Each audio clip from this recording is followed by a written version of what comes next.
維他命 D3 唔單止係維他命，亦係體內重要嘅激素。佢對鈣嘅吸收至關重要，有助維持骨骼同埋牙齒健康。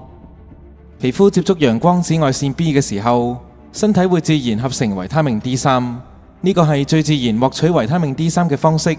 但係現代人日照不足，補充維他命 D 變得更加重要。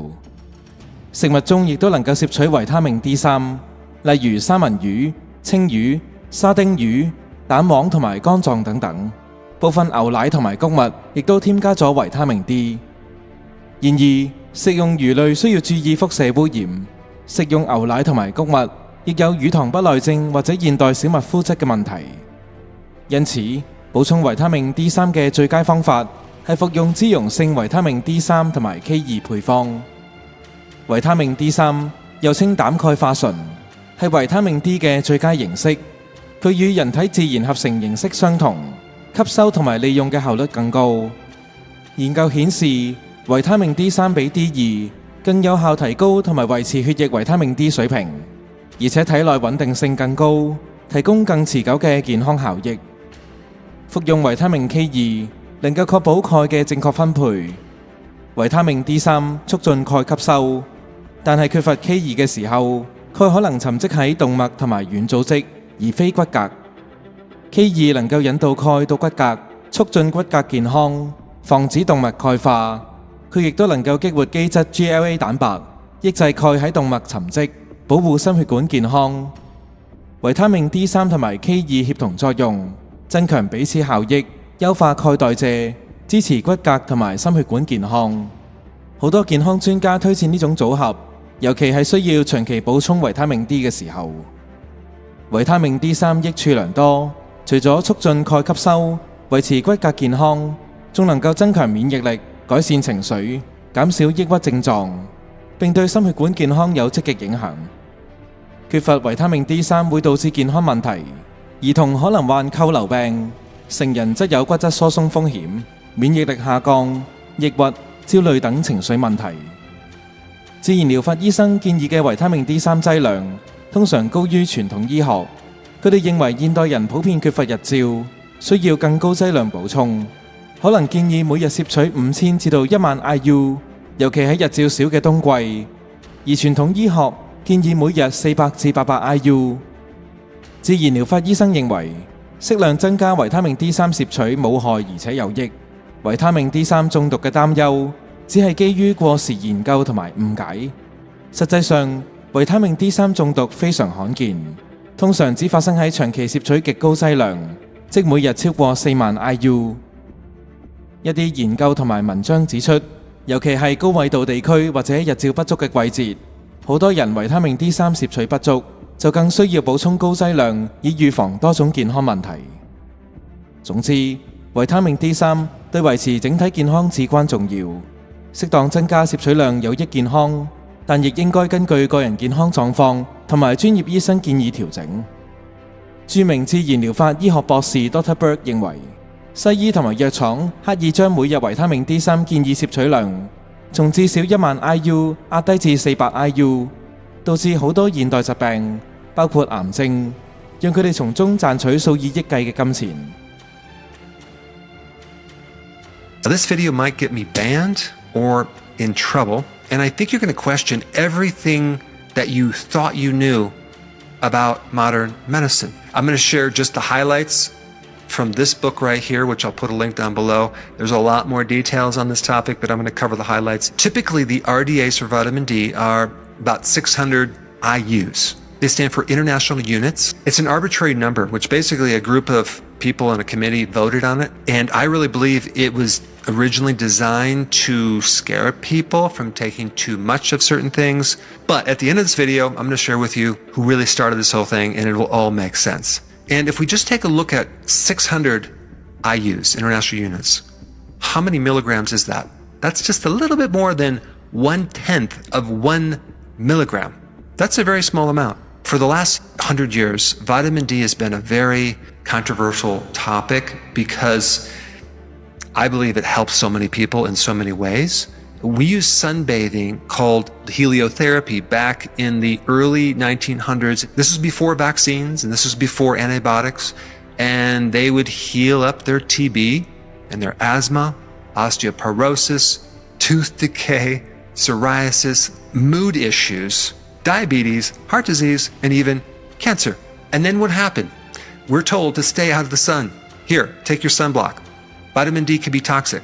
What you need to know is 600 IUs is basically standing out in the sun in the summer 1.8 minutes, less than 2 minutes. 10,000 IUs is standing out in the summer sun for about 30 minutes. But in the last 100 years, this number 600 IUs has been pushed on people. That's what you need. And because of some vitamin D toxicity issues, the government commissioned the University of Illinois Chicago to do a study on the toxicity of vitamin D. The previous reports of vitamin D toxicity was related to improper production techniques. So it really wasn't about the vitamin D itself, it was in the manufacturing of vitamin D. Now, this study that they did went on for 9 years. It involved hundreds of doctors, 773 patients, 63 dogs. Take a wild guess what type of dosage they used for vitamin D. 200,000 to 1 million IUs. Well, guess what? They did not find any toxicity. Now, what you have to realize is that vitamin D3 is very special in that it's an immune modulator. The Institute of Health is kind of a governing body, and they're the ones who recommend 600 IUs of vitamin D3. Here's the problem with those numbers and their evaluation. There was 2 other organizations who reevaluated their data and found that they made some mistakes. What was 600 IUs should have been 8,895 IUs. Let's take a look at one of the major vitamin D researchers. And he invited me to talk. I got up and presented this data to, these were the top vitamin D researchers in the world all assembled there. It was vicious, the attacks of how vitamin D doesn't do this. How could you say this? I said, I'm just presenting the data that we have assembled. You're walking on guys' careers that have spent their whole career doing this stuff. They never conceived that this could be true. You don't know what you're doing. Well, the government wasted a whole lot of money here for you to conduct these worthless studies. The same type of thing happened to the professor who discovered folates, was chastised and not believed for decades, that how could a nutrient have this kind of an effect? Of course, he turned out to be true, but it was the same sort of attacks. Take a look at these interesting graphs. 0 is right in the center of these graphs by the equator, where you have the most sun and the most vitamin D. So MS, breast cancer, colorectal cancer, and diabetes, lowest risk at the equator. So this just gives an interesting correlation between latitude and certain diseases. Now I want to share some additional things. In 1900 to 1910, a lot of people got rickets. It was common back then. 1918 to 1920, they used sun therapy and cod liver oil for rickets. 1922, they discovered vitamin D. 1946, the number 400 IUs was recommended to prevent rickets. 1950 to 1970, despite the increased awareness that vitamin D goes beyond just bone health, they kept the numbers for vitamin D at 400 IUs. 1980, there were more benefits for vitamin D for your immune system, for other chronic diseases, but they kept the same 400 IUs for vitamin D3. Then in 1997, the Institute of Medicine updated the RDAs. They wanted to introduce something new called the adequate intake because they said the RDAs weren't very scientific. So take a wild guess what they recommended at this point. 200 IUs for adults, 400 IUs if you're 51 to 70, and 600 IUs for over 70. Finally, in 2010, they went up to 600 IUs for adults under 70 and 800 if you're over 70. Now, this whole time they're recommending 400 IUs. There are 3 medications that were used on a regular basis, and take a wild guess what they were. Vitamin D at 50,000 IUs. So you can take it if it's prescribed through medication, but everyone else, take 400 because of the toxicity of anything more. I mean, think about in the 80s, this huge campaign to stay out of the sun, take sunblock. The sun will kill you. You're going to get skin cancer. Melanoma, which is the number 1 skin cancer, It develops in areas where you're not exposed to sun. Personally, my viewpoint on melanomas, it's really a vitamin D deficiency. Vitamin D is needed in 2,700 different genes. There are so many barriers for absorbing vitamin D3. You have the difficulty getting vitamin D in food. You have this thing called vitamin D resistance, which a lot of people have genetically, where the vitamin D receptor won't receive the vitamin D. The darker the skin, the less absorption of vitamin D you get. The older the skin, the less vitamin D you create. The more you weigh, the less vitamin D you're going to absorb because vitamin D gets diluted into the fat cells. But it's very obvious to me that Big Pharma, modern medicine, want you to take extremely low doses of vitamin D, if any vitamin D at all. 人體每日需要大量維他命 D3 維持運作，唔單止對骨骼健康重要，仲有好多其他部位都需要佢。因此，我哋冇可能單靠西醫標準上限，每日攝取400 IU 以維持健康。西醫警告過量服用維他命 D3 會導致腎結石同埋中毒，但呢啲只係危言聳聽。即使每日服用標準劑量嘅10倍以上，都唔會出現呢啲問題。再者，只需要同時服用適量維他命 K2 同埋鎂，就可以完全防止呢啲問題。I'm going to talk about the number one vitamin D danger that you must know about. There are so many different lies about vitamin D that you're told on a regular basis. I'm going to sort all that out. On one hand, they'll tell you, keep your vitamin D not over 4,000 IUs to keep everything safe. But on the other hand, if you need a therapeutic dosage to correct a major illness, you're going to have to use amounts much, much higher than that. But the problem with that is the medical institutions will tell you those levels are toxic. They're dangerous. Vitamin D is the most important vitamin. Why? Because it's involved with 2,500 different genes. No other nutrient that is in our food is involved with even close to that many different things. The other thing to know is there's no agreed upon blood level of vitamin D. It's all over the place. Some doctors say that you'll be fine with 20 to 30 nanograms per milliliter. Yet other doctors will say you can go up to 150 nanograms per milliliter. The interesting thing about the blood level of vitamin D is that it's not very well correlated with the vitamin D inside your cells. Most medical journals do not like to publish anything positive about vitamin D. Why? It competes with Big Pharma because you can get vitamin D for free from the sun. So don't expect a lot of vitamin D research in the future, especially using higher amounts. Their goal is to make vitamin D very, very dangerous and toxic at low amounts. It's also virtually impossible to get your vitamin D levels from your food. It's not in our diet. So to start this presentation, let's give you a little foundation on my whiteboard. Check this out. It looks complex. It's really simple. Up here, you have the vitamin D starting source. Okay, you have the sun, food, or supplements. Okay, and most doctors know the pathway to turn this type of vitamin D through the liver, through the kidney, into the cell to control bone, okay, the skeletal system. But what most doctors don't know is there's two different systems for vitamin D. One system is all about calcium and bone, and that is all the non-calcium functions of vitamin D, especially the immune system, the prostate, other glands, the skin, the gut, the brain, the muscles. This other system of vitamin D that controls all this other stuff is separate from this system right here. In other words, it doesn't have to go through the liver and the kidney and all that. And just to make this really simple, let's pretend this is vitamin D coming into the body, goes to the liver, it attaches to a protein. Now, why would it attach to a protein? So it can actually stay in the blood for a longer period of time.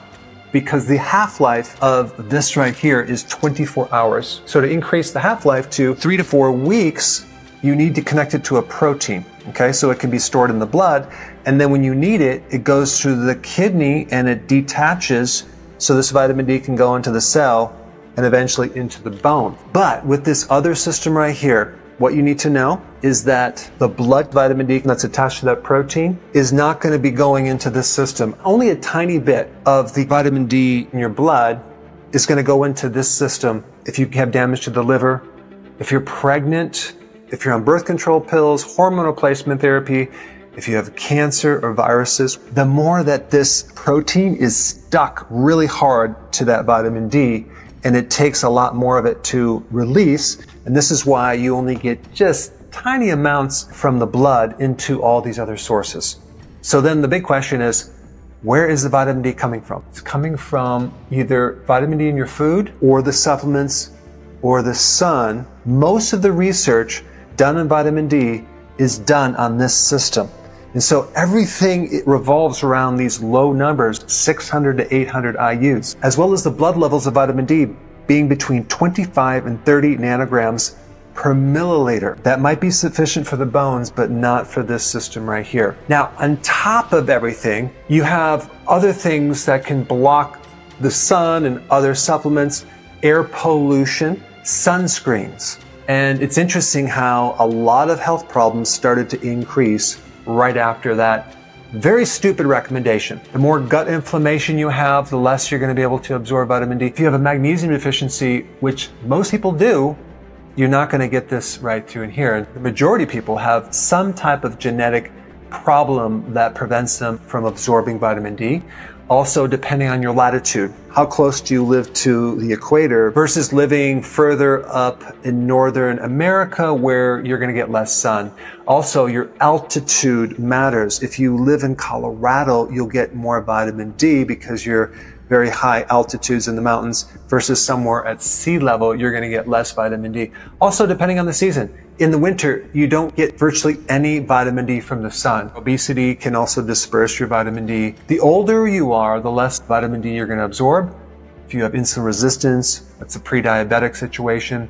If you don't have enough cholesterol, let's say, for example, you're on a statin drug which blocks cholesterol. Did you know that you need cholesterol to make vitamin D3? Also, if you don't have a gallbladder, you need the bile to help you extract this fat-soluble nutrient, vitamin D3. So if someone is fairly healthy and they don't have any of these problems, they would need between 6,000 and 10,000 IUs of vitamin D3 to maintain this system right here, just to maintain it. All right, now let's go back to where I left off from. So now you know there's two different systems of vitamin D, one for the bone, one for everything else. The other really important point I want to emphasize is when you take vitamin D, it should be daily, okay, not weekly.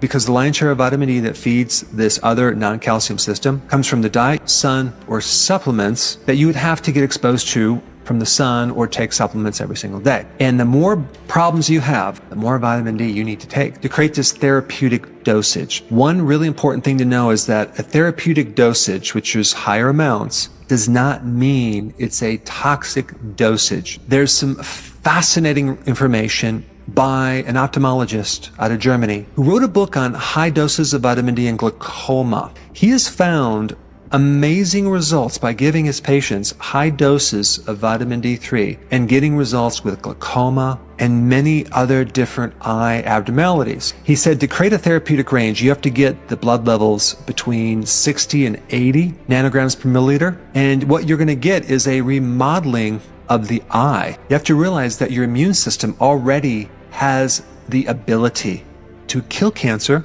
and viruses if it has enough vitamin D. These viruses and cancer even create an environment where vitamin D doesn't work too well. They can even make that protein that's involved with binding to vitamin D extremely tight. So how do we counter this?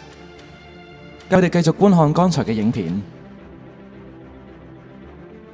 Well, the only way is to increase your vitamin D3, especially for autoimmune issues, for cancer, for infections. But on the flip side, you've been told that vitamin D is toxic in certain amounts. Vitamin D3 toxicity is extremely rare, and you would have to take hundreds of milligrams of vitamin D3 for months to create this hypercalcemia. Personally, from looking at this information, I think that the real problem from toxicity of vitamin D3 comes when you don't take the cofactors. Vitamin K2 and zinc also indirectly affects calcium. I mean, if you think about it, magnesium also greatly reduces the chance of getting kidney stones, which usually comes with hypercalcemia. What you'd have to do is you'd have to drink more water to keep it diluted and keep it from being saturated. Also, magnesium greatly decreases the saturation of calcium stones. And if someone's going to take a maintenance dosage of 10,000 IUs, that would be equivalent to being out in the sun for 20 minutes. 20,000 is being out in the sun for 40 minutes. Another interesting point that Bruce Hollis talked about is called the VITAL study. This was a bogus study that cost the taxpayers $30 million. And this research, based on what Bruce Hollis told me, was done to invalidate vitamin D, not support it. It's obvious that Big Pharma was probably involved with this study indirectly because the odds of the medical industry doing more research in vitamin D are greatly diminished after that study. So with this knowledge, I think that you don't have to worry about the toxicity effects. And if you haven't seen this video on vitamin D, I think you're really going to enjoy it. Check it out. 建議每日至少攝取1萬 IU 維他命 D3。當然，最好嘅方法係每日曬太陽15分鐘，其次係服用脂溶性維他命 D3 加 K2 配方補充劑。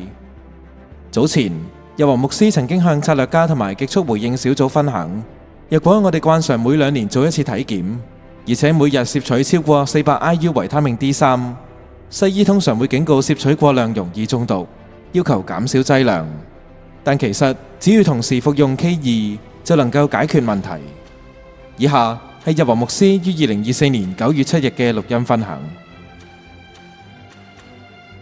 記住，淨係食 D 唔得嘅，一定要加埋 K2 先得嘅。如果唔係呢，可能佢哋話你 D 太多，但係你唔足夠 K 啊。因為最主要 D 係溶咗嗰啲血小板啊，或者嗰啲血塊啊，溶咗喺心臟啊各個地方通翻，咁所以乳腺都會通翻。但係咧，如果冇 K 咧，就將佢即係甩咗出嚟嘅嘢溶化佢嘅話咧，咁其實佢會塞喺第二個位嘅。所以咧，淨係 D 多唔得嘅，就一定要係有 K2 嘅，所以係一定要黐埋用。咁所以我日日都有飲呢一隻。早喺2009年11月1日嘅健康之藍圖25完美食物12，同埋12月13日嘅2012榮耀盼望第一篇，日華牧師已經分享，世上冇任何防止同埋預防傷風感冒嘅疫苗能夠比維他命 D 更有效。加拿大化學家 Robert Bob Barefoot 分享一項近期研究發現，每日攝取15000 IU 維他命 D 可以消滅 65% 女性乳腺癌。A Canadian Cancer Society recently published that 15,000 IU of vitamin D, that's 50 cents, can terminate 65% of all women's breast cancer. Now, how significant is that? Well, the drug industry looks and said, you can't terminate breast cancer for 50 cents. Sure. We're in it for $1 million per patient. And so the FDA, the FTC, and the AMA all get together and try to suppress this information. And that's why I call it a conspiracy. I mean, this is such big business, they can't afford to let you know that 50 cents worth of vitamin D could cure you. You don't hear about vitamin D and calcium as being the answer. And they're raising all this money and nothing's happening. Because it's a 50-cent cure. And unfortunately, in the history of the drug industry, can you name one drug that ever cured a degenerative disease? Penicillin? It never cured a degenerative disease, it just kills virus. The point is, there's never been a drug, and there never will be, and yet here these scientists are coming saying, but we don't need drugs because God's nutrients work. 有興趣可以掃描 QR Code 閱讀相關論文。呢個論文由乳癌研究專家博士後研究員 Sarah Bernhardt、科羅拉多大學安舒茨醫學院腫瘤學專家 Virginia Borges 醫學博士及俄勒岡健康與科學大學醫學院 Dr. J. Sheridan 博士於2021年7月共同發表。畢業於美國伊利諾伊州國家健康科學大學嘅 Gary Brecker 曾經喺個人頻道分享，冬天容易着涼感冒，其實係因為日照減少、衣着厚重、皮膚無法接觸陽光，導致維他命 D3 不足。There's no such thing as catching a cold. In fact, there's more pathogens and bacteria outside in warm weather than there are in cold weather. Why do we associate catching a cold with cold weather? Because when the weather gets cold, we layer up. When we layer up, our vitamin D3 levels drop. When our vitamin D3 levels drop, we are more susceptible to common colds. So we link cold weather with the association of illness. 每日服用1萬至到15000 IU 維他命 D3， 需要注意同時攝取足夠油脂同埋礦物質鎂，例如 Omega-3、椰油、橄欖油或動物性脂肪，包括牛、豬、雞、鴨、鵝類。因為維他命 D3 係脂溶性維他命，冇足夠嘅油，身體就無法吸收。至於礦物質鎂，大家可以選擇甘氨酸鎂。市面上有一款營養補充劑係鎂10合一，除咗甘氨酸鎂，仲包含其他9種人體必需嘅鎂化合物，因此大家選購嘅時候可以選擇呢種鎂10合一嘅產品。I'd like to discuss the common mistakes people make when they're taking vitamin D. Vitamin D is the most important vitamin because it's involved in over 10% of all of our genetics. It's a fat-soluble vitamin, which means that it absorbs better when you consume it with fat, whether it's MCT oil or olive oil or something like that. The absolute most important thing to know about vitamin D is that it won't work unless you have enough magnesium. The thing about magnesium, it's the second most important nutrient because it's involved with 300 different enzymes. Magnesium regulates excess amount of calcium that builds up in your arteries. You don't want to just take any old magnesium because the one called magnesium oxide, you do not want to take that. It only absorbs like 3 to 4%. And you're going to get diarrhea usually if you take more than that. A better one would be magnesium glycinate. You take that in the evening, it'll help you sleep. You get like an 80% absorption. If you take magnesium citrate, okay, that's fine too. The other side note I want to mention about magnesium is that the more vitamin D that you take, the more magnesium is going to be required. Some people that take vitamin D, they react, they get a symptom from it, whether it's nausea, heart palpitations, muscle cramps, sometimes it's a headache. Realize that's probably just a magnesium deficiency because the more vitamin D you take without magnesium, the more magnesium your body's going to have to pull from the reserves. And if you're already deficient, you're going to be really deficient now, thereby giving you more symptoms, which might happen more in the early morning when you wake up because that's when you have the lowest amount of magnesium in the body. Other mistake that people make with vitamin D is they don't take it with vitamin K2. Vitamin K2 is another cofactor, very, very important because think about it. Vitamin D helps you absorb calcium in the blood, right? Well, K2 takes that calcium in the blood, drives it into the bone and your teeth. It keeps the calcium out of the soft tissues. What type of K2 do we need? The MK7 version is really good if you have a lot of calcium buildup in your arteries.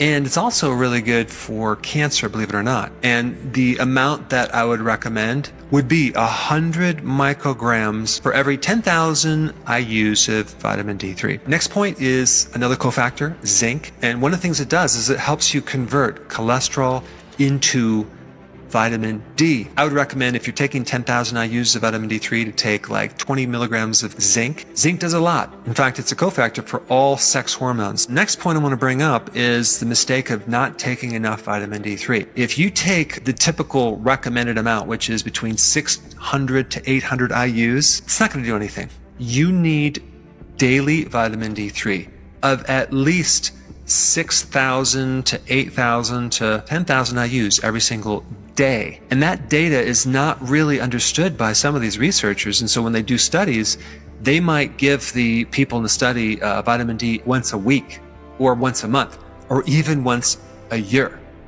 You're not going to see a lot of great results with that. On top of the fact that they don't like to publish positive things about vitamin D that are literally free. You can get from the sun. Dr. Michael Hollick, one of the pioneers in vitamin D research, recommends 10,000 IUs every single day. And he talks about this. You're not going to get any toxic effects from that. Dr. Bruce Hollis also personally takes 10,000 IUs of vitamin D3 every single day. A big part of the medical profession scares people about taking too much vitamin D3. They talk about the toxic effect. All it takes is a little fear like that to make someone hesitant. But if you look at the actual data, and I've done a serious dive into this topic, you would have to take hundreds of thousands of vitamin D3 every single day for months to develop a toxic effect. The point is that when we're talking about just 10,000 IUs or even up to 50,000 IUs, and you're taking also the cofactors, magnesium, K2, the zinc, all three protect against the toxicity because it helps control calcium. And just as a side note on that, if you're taking high doses of vitamin D3 and you're drinking the water and you're taking the cofactors, one more thing you could do, you could actually just avoid taking calcium supplements and also foods that are high in calcium like dairy. These are all just precautionary things if someone needs to take high doses of vitamin D3. Now, when I'm talking about high doses, I'm really talking about maybe doses over 30, 40, 50,000 IUs, up to 100,000 IUs per day. Now, make note of this. I didn't say toxic doses, okay? I said high amounts. There's a big difference. And of course, I'm just giving you data to research. I'm not telling you to do it. Check with your doctor before implementing any of the things I am mentioning. Another mistake that people make with vitamin D is taking vitamin D2. Vitamin D2 does not even come close to working like vitamin D3. You're going to need a lot more of D2 to achieve the effects of D3. The other important thing to do is to actually get a vitamin D test. And when you get a test, make sure you take your last vitamin D like 3 days before the test, so that way we can get a more of an accurate blood level of vitamin D3. The vitamin D in the blood is not the active form. So in other words, you could have this so-called normal vitamin D level and be extremely deficient in the active form of vitamin D deep into the cells. Other points about vitamin D, if you're on statins, if you're on steroids, both of those things are going to inhibit your ability to make vitamin D and allow vitamin D to work in your body. Just think about statins, right? That's going to lower cholesterol. Well, where does vitamin D come from? It comes from cholesterol. If you're going to get your vitamin D from the sun, realize that you're going to get it if you expose yourself between 10 a.m. and 2 p.m. in the summer. Also, you're not going to get a lot of vitamin D in the early morning or the late afternoon. You really have to expose a good portion of your body. If you do that and everything is right, you might get 10,000 IUs of vitamin D3 in maybe like 20 minutes to a half hour. Make sure you don't let yourself get burned. Get slightly pink, go in the shade, and then the next day keep working on a tan. A tan is really just an increase in melanin that allows this pigment to then protect you against the UV. Another thing not to take with vitamin D3 is iron. They compete. If you're going to take iron, take it at a different time. The other thing is sun blockers or sunscreen. What happens is that most of the sun blockers will block a type of ultraviolet radiation called UVB, which is the type that you need to make vitamin D. But those sunscreens don't block the UVA, which is the stuff that ages your skin. So here you are protecting your skin by rubbing on this sunscreen when it's not filtering out the entire spectrum of ultraviolet light. It's only blocking your ability to produce vitamin D3, unfortunately. I hope you learned some of the mistakes and some of the things that you can do to correct those mistakes with vitamin D3. 維他命 D3 同好多疾病相關，包括心臟病、自體免疫疾病、第一型同埋第二型糖尿病、抑鬱症、慢性疼痛、退化性關節炎、骨質疏鬆症、扣留症、肌肉無力、牙周病、感染症以及至少17種癌症。觀察性研究發現，提高血液維他命 D3 濃度可以降低呢啲疾病嘅發生率。維他命 D3 嘅抗癌作用機制：一、促進癌細胞凋亡；二、減少癌細胞增殖同埋轉移；三、減少新生血管；四、降低發炎。流行病學調查發現，體內維他命 D 含量低嘅人，容易罹患大腸直腸癌、乳癌、攝護腺癌、胰臟癌或呢啲癌症患者體內維他命 D 含量普遍偏低。研究亦都發現，癌症診斷嘅時候，體內維他命 D 值越低，例如乳癌、攝護腺癌，腫瘤惡性度越高。